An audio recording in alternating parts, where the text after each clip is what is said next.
बताइए आप।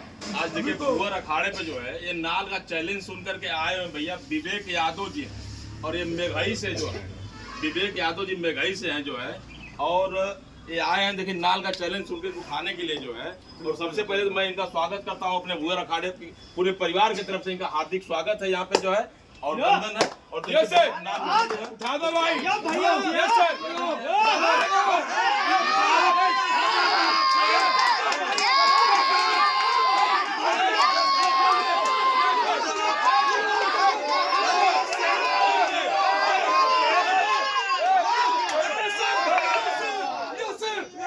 बहुत सही